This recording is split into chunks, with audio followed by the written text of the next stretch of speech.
Thank you very much. Thank you very much. Great honor. Today it's my privilege to welcome the Prime Minister of a very special place, the United Kingdom, to the White House. Prime Minister Starmer, you've been terrific in our discussions. You're a very tough negotiator, however. I'm not sure I like that, but that's okay. Very, very special person. The Prime Minister and I have gotten off to an outstanding start. The U.S. and U.K. have a special relationship, very special, really like no other, passed down through the centuries, and we're going to keep it that way. We're going to keep it very strong as it is. Very importantly, I was just notified by letter from King Charles that he's extended through the Prime Minister a historic second state visit to the United Kingdom. And that's a great honor because it's never happened before. One person has never been extended that honor, and I really do call it an honor, but it's not for me, it's for our country. It's respect for our country. So I just want to thank you, and I want to thank King Charles. Thank you very much, and we accept. I don't know if the media is going to follow us. I have a feeling they might. Okay, thank you very much. Appreciate it. I'm pleased to say that the bust of one of the Prime Minister's greatest predecessors, Winston Churchill, is now back in the rightful place in the Oval Office, and we're very proud of it. Our meeting today and the various breakout sessions we had were tremendously productive. Most importantly, I provided the Prime Minister with an update on our efforts to end the bloody and horrible war in Ukraine with Russia, which would never have happened if I were president. That was not going to happen. I promise you that. After 3 years of hellacious conflict, approximately 1 million Ukrainians and Russians have been senselessly killed, but the number, I believe, is much higher than that. Countless schools, hospitals, towns, and beautiful ancient churches have been absolutely obliterated. To begin the process of ending this spiral of death, I had historic back-to-back calls with President Putin, very successful calls, I might add, and President Zelensky, and my team also spoke with the Secretary General of NATO on numerous occasions, and we're working very hard to get that war brought to an end. I think we've made a lot of progress, and I think it's moving along pretty rapidly. And I want to thank all of the people that are here that have been working on it. And we'll let you know what happens. It'll either be fairly soon or it won't be at all. In addition, this week I met with President Macron of France, as you know, and held talks with members of the G7. Tomorrow, the progress toward peace will continue when President Zelensky visits the White House.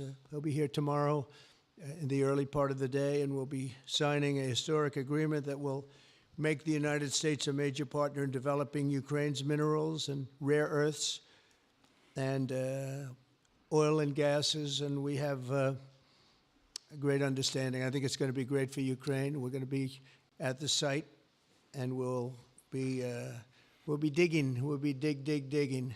Dig we must. A big utility in New York, Con Edison, they used to have a sign, dig we must, and we will be digging.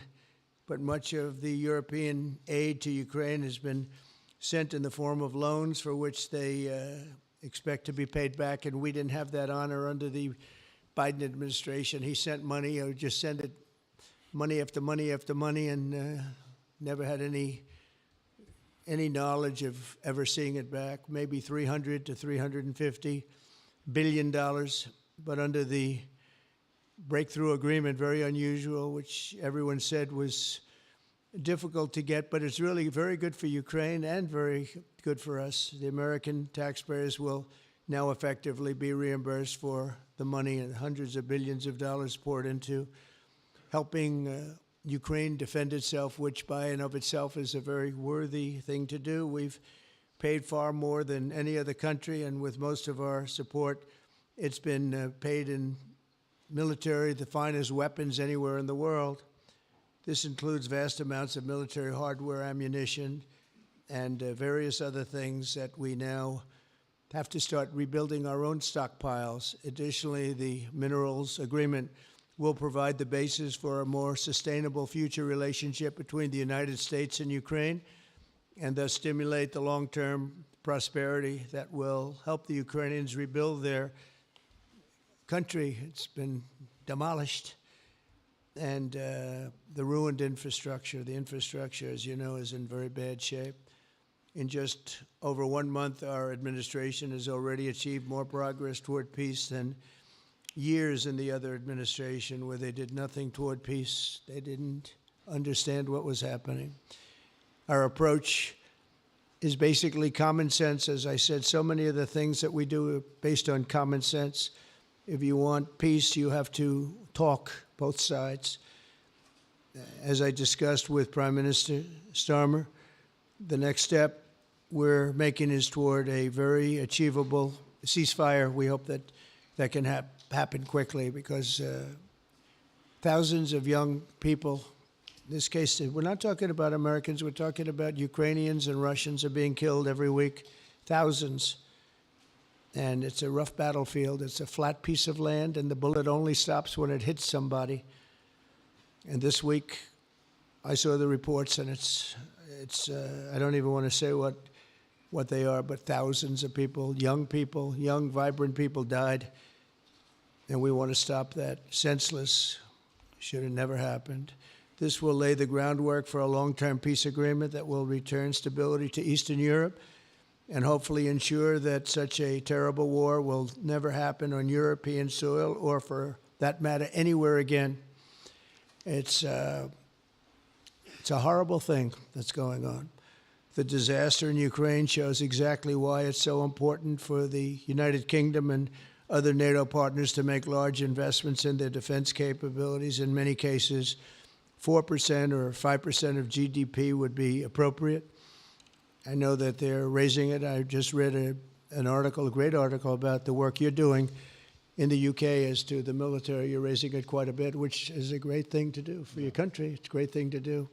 It's sad that we need that, but probably need that. So congratulations on that. I know you got it through. After years of chronic underfunding, there's an urgent need to catch up for some countries. And I want to thank the Prime Minister once again for traveling here today. Working together, I believe that we'll once again demonstrate the power of our country's unique friendship. This is indeed a unique friendship. It's been many years, and I think it's only gotten stronger, and we will make sure that it stays that way. We're going to have a great trade agreement. One way or the other, we're going to end up with a very good trade agreement for both countries, and we're working on that as we speak. I think we'll have the confines. I think we'll have something maybe even in terms of possibilities agreed to very shortly. JD's working on it, Vice President, and Scott, and I'm just looking at this all from Mike. You're going to work on it. Everyone's going to work on it. We'll see if we can do something pretty quickly, but we're going to make some great trade agreements with the UK and with the Prime Minister, and it'll happen very quickly. So I just want to thank you again, and please thank King Charles for the invite, and I look forward to you giving our acceptance on behalf of the United States of America. Thank you very much, sir.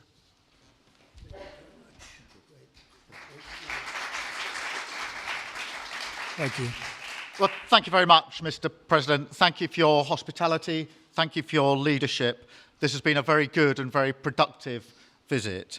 And with your family roots in Scotland and your close bond with His Majesty the King, it's good to know that the United Kingdom has a true friend in the Oval Office. And it was so good to see the bust of Winston Churchill back in its rightful place just a moment ago. But look, in a moment of real danger around the world, this relationship matters more than ever. We remain each other's first partner in defence, ready to come to the other's aid, to counter threats wherever and whenever they may arise. No two militaries are more intertwined than ours. No two countries have done more together to keep people safe. And in a few weeks, we mark VE Day, the 80th anniversary of victory in Europe. Britain and America fought side by side to make that happen. One of the greatest moments in our history. We stand side by side still today, and we're focused now on bringing an enduring end to the barbaric war in Ukraine. Mr. President, I welcome your deep and personal commitment to bring peace and to stop the killing. You've created a moment of tremendous opportunity to reach a historic peace deal, a deal that I think would be celebrated in Ukraine and around the world. That is the prize. But we have to get it right. There's a famous slogan in the United Kingdom from after the Second World War. That is that we have to win the peace. And that's what we must do now. Because it can't be peace that rewards the aggressor or that gives encouragement to regimes like Iran. We agree history must be on the side of the peacemaker, not the invader. So the stakes, they couldn't be higher. And we're determined to work together to deliver a good deal. We've discussed a plan today to reach a peace that is tough and fair, that Ukraine will help shape, that's backed by strength, to stop Putin coming back for more. I'm working closely with other European leaders on this, and I'm clear that the UK is ready to put boots on the ground and planes in the air to support a deal, working together with our allies, because that is the only way that peace will last. Mr. President, in this new era, you're also right that Europe must step up. And let me tell you now, I see the growing threats we face, and so the UK is all in. This year we'll be giving more military aid to Ukraine than ever, and just this week I've set out how we're shouldering more of the security burden. We're already one of the biggest spenders in NATO, and now we're going much further, delivering Britain's biggest sustained increase in defence spending since the Cold War. This isn't just talk, it's action, rebalancing the transatlantic alliance, making us all stronger, and standing up for our shared values and shared security, as Britain always has. And Mr. President, it's no secret we're from different political traditions, but there's a lot that we have in common. We believe it's not taking part that counts. What counts is winning. If you don't win, you don't deliver. And we're determined to deliver for the working people of Britain and America, who want and deserve to see their lives improve. So we're both in a hurry to get things done, and that's what the UK and US do when we work together. We win and we get things done. So we'll do what it takes to keep our people safe.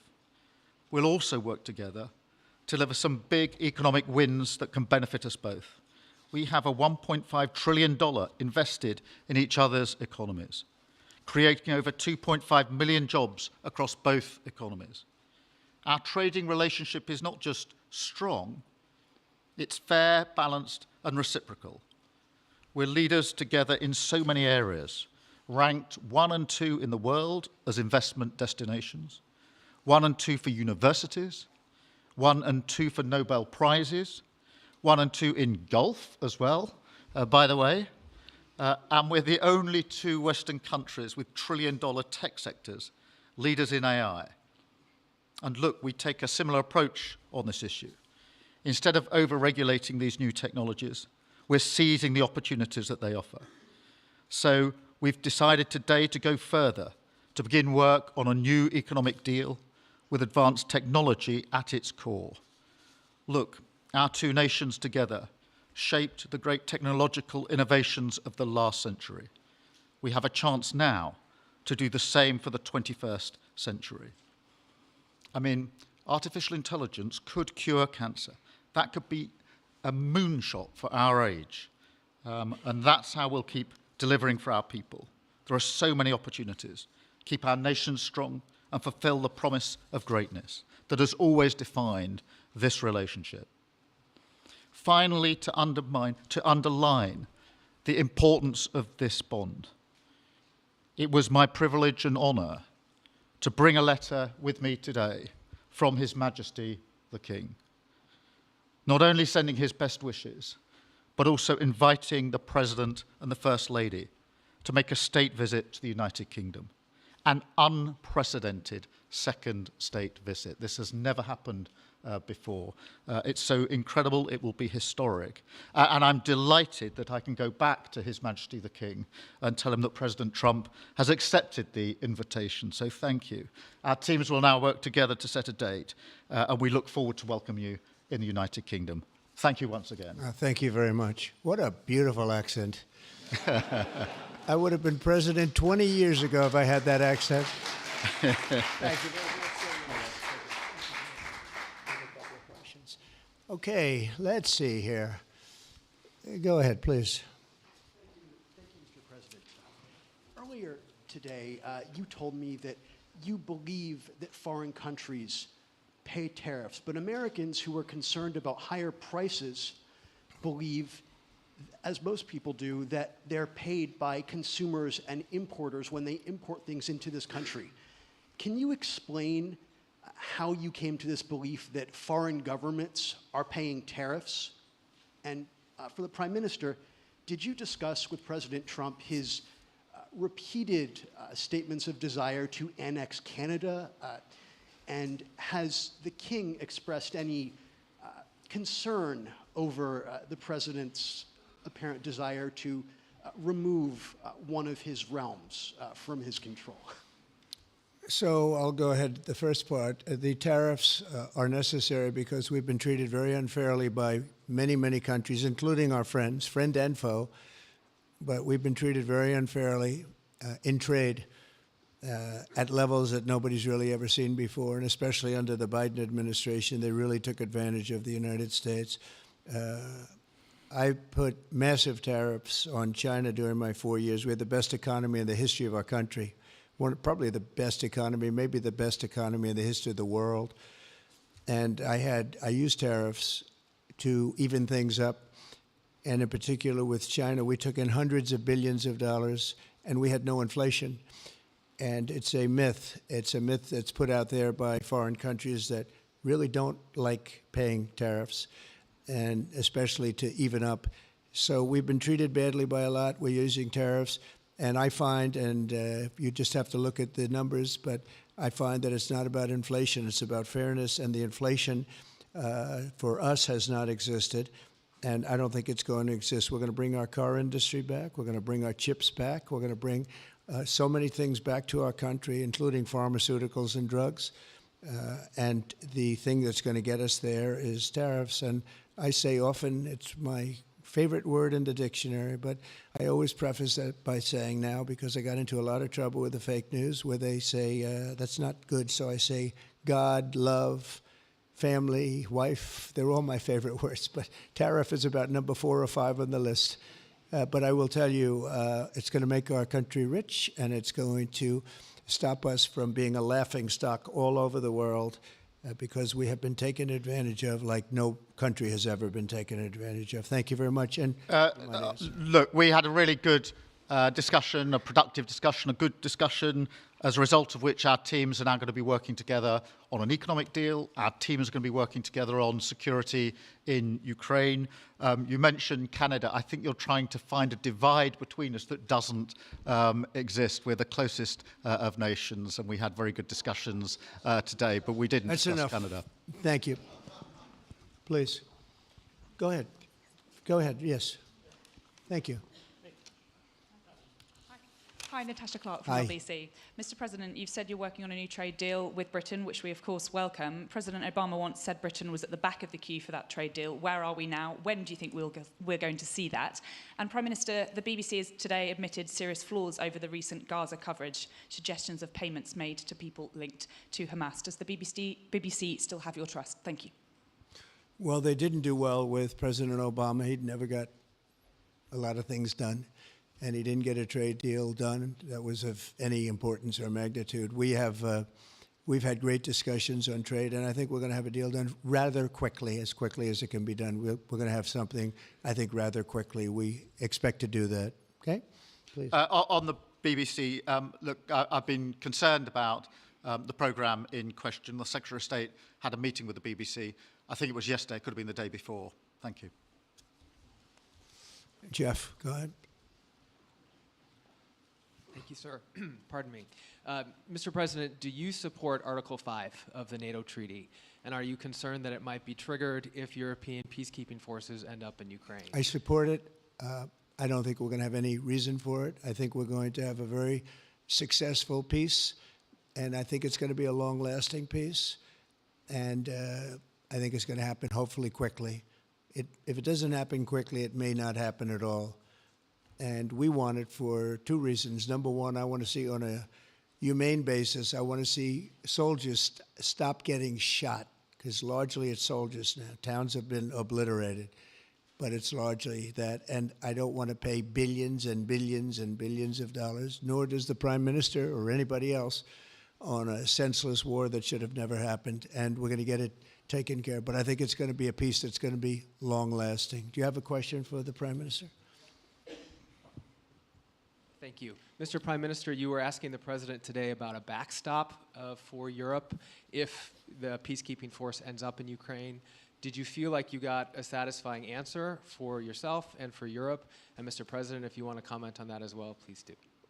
I felt we had a very productive discussion. Obviously, as the President says, the deal has to come first. But yes, our teams are going to be talking about how we make sure that deal sticks, is lasting and enforced. So our teams will be talking about that. Okay. Please, Blue. Mr. President, some experts think it could take more than a decade to mine the precious minerals from Ukraine. How much should the U.S. expect to receive, and when do you expect to see that come to fruition? Well, we're never going to know that answer, but by our being in Ukraine and doing the exploration and also the digging and taking the rare earth, which we need in our country very badly, we'll be doing a substantial amount of work, probably about at least what we have in there, and we hope to be able to do that. You never know when it comes to that. You know, you dig and maybe things aren't there like you think they're there, but we'll be spending a lot of time there. It'll be great for Ukraine. It's like a huge economic development project, so it'll be good for both countries, okay? Please. Prime Minister, excuse me, Prime Minister, you've talked about putting British soldiers' boots on the ground in Ukraine in the event that President Trump succeeds with his peace deal. But can you do that without a firm assurance that America will have our back in the form of some kind of security guarantee were Putin to breach that agreement? And Mr. President, tomorrow you're seeing President Zelensky to sign this deal on minerals and energy that could be hugely important to the United States. Will you take the opportunity to apologize to him for calling him a dictator while praising Vladimir Putin, who is a dictator? Well, Robert, let me start by saying I've been really clear today and previously that I think that European countries, including the United Kingdom, need to step up in our own defence and security. We've been doing that in recent days. You saw the announcement we made on spending just the other day. In addition to that, I've made it clear that the United Kingdom will play its full part in ensuring that if there's a deal, and we hope there is a deal in Ukraine, that is a lasting deal that sticks. And we're obviously working with other European countries on that, France and NATO in particular. But I think I'm hosting 18 countries on Sunday to further our discussions.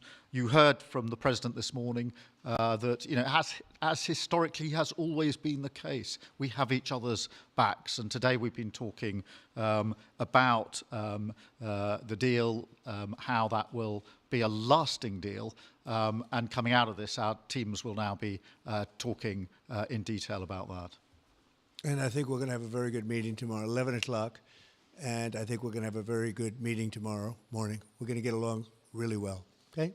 We have a lot of respect. I have a lot of respect for them.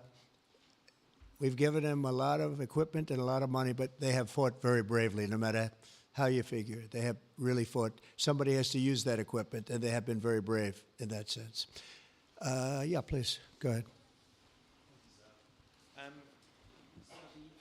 Ceasefire deal is nearing an end this Saturday, and there's been some worry that phase 2 might never get there. Do you believe that phase 2 of the ceasefire in Gaza will come to fruition? And have you spoken to Netanyahu about it?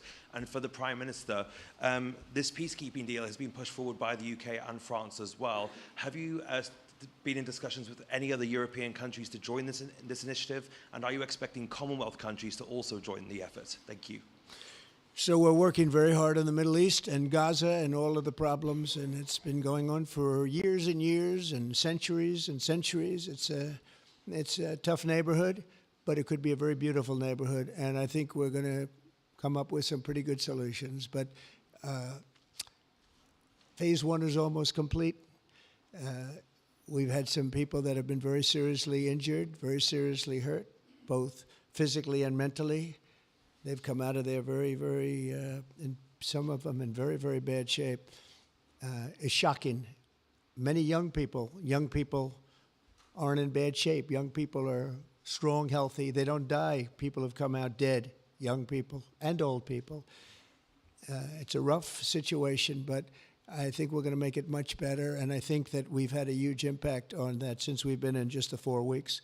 I think we've had a huge impact on Gaza, the Middle East, and we have some pretty good talks going on concerning lots of other people that are going to make it better. So we'll see what happens. Nobody really knows, but we'll see what happens. But I think we've had a very positive impact.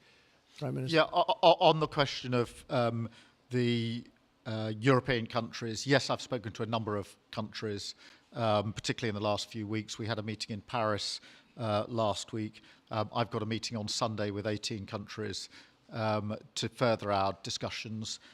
Obviously, we've been talking quite intensely to our French colleagues and to NATO, but to other countries as well, because, as I say, I think it's important for European countries, including the United Kingdom, to step up and do more in the defence and security of Europe and our continent and the United Kingdom, and we'll do so. Well, we're talking to a number of other countries. Thank you. Yes, in the red, please. Pink red, flaming red. Is it me or her? Go ahead. Okay, thank you, Mr. President. A question on Ukraine. Number one is, if you're not considering the security guarantees, are you open to other forms of, for example, intelligence cooperation with Ukraine? And Mr. Prime Minister, President Trump has proposed a plan for Gaza. Does this fit into the two-state solution that the UK held for a long time? Do you see it fit into your general Middle Eastern strategy? Thank you so much. Yeah, thank you very much. We're open to many things, but before I even think about that, that's almost pleasant to think about because that would mean that peace has been arrived at. We have to arrive at that peace. And, you know, you went 3.5 years with an administration that never even really had a meeting. They didn't have a meeting on peace. And there was no prospect of peace. I think, frankly, Russia wanted to go through the whole long deal. I don't think they do anymore. I don't think they do. We had a very big impact on that whole situation. But I don't like talking about phase 2 until I get phase 1. Phase 1 is I have to make peace. And we have to get Russia to agree. We have to get Ukraine to agree. And I think we will, I think we've come a long way. I believe we're going to get it done. I wouldn't say that if I didn't think so. And I think it will be very important, very historic, and we're going to save a lot of lives. On the question of Gaza, the last few weeks of the ceasefire have been very impactful. And for me, there are 2 images that I remember more than any other. The first is Emily Damari, who is British, being reunited with her mother. You may remember she had her fingers missing after what she endured. That was an incredible moment. I'd spent a lot of time with her mother whilst she was held captive, and her mother went through absolute torture.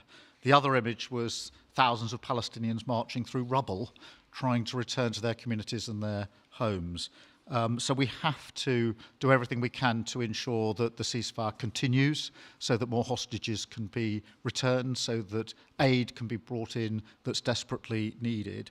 We need to allow Palestinians to return and to rebuild their lives, and we must all support them in doing that. And yes, I believe that the two-state solution is ultimately the only way for a lasting peace in the region. And think of that, she came home with her fingers and part of her hand blown off. That's terrible.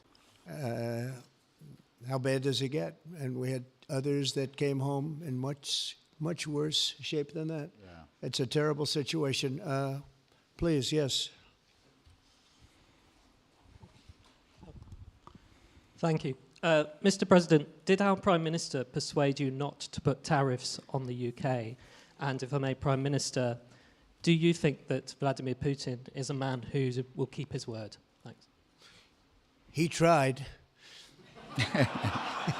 He was working hard, I'll tell you that. He earned whatever the hell they pay him over there. But he tried. I think there's a very good chance that in the case of these two great friendly countries, I think we could very well end up with a real trade deal where the tariffs wouldn't be necessary.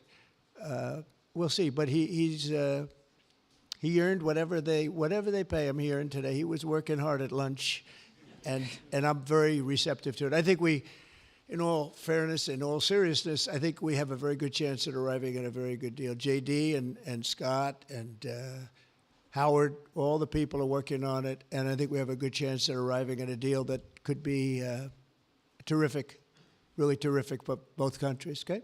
Thank you. On the second part of the question, I think my views on Putin are pretty well rehearsed and pretty well known. My concern is that if there's a deal, and I hope there is a deal, that it must be a lasting deal, that it's not a temporary measure. And that is why I think it's really important that Putin knows that this deal, a historic deal, which I very much hope comes about, is there, and it's a lasting deal, and that we're able to deal with any inclination he has to go again or go further. I think we'll have two deals. I think we'll have a deal on ending the war, and I think we're going to end up with a great trade deal with you. And it's an honor to be with you, and I want to thank everybody very much. Thank you very much. Thank you. Thank you very much.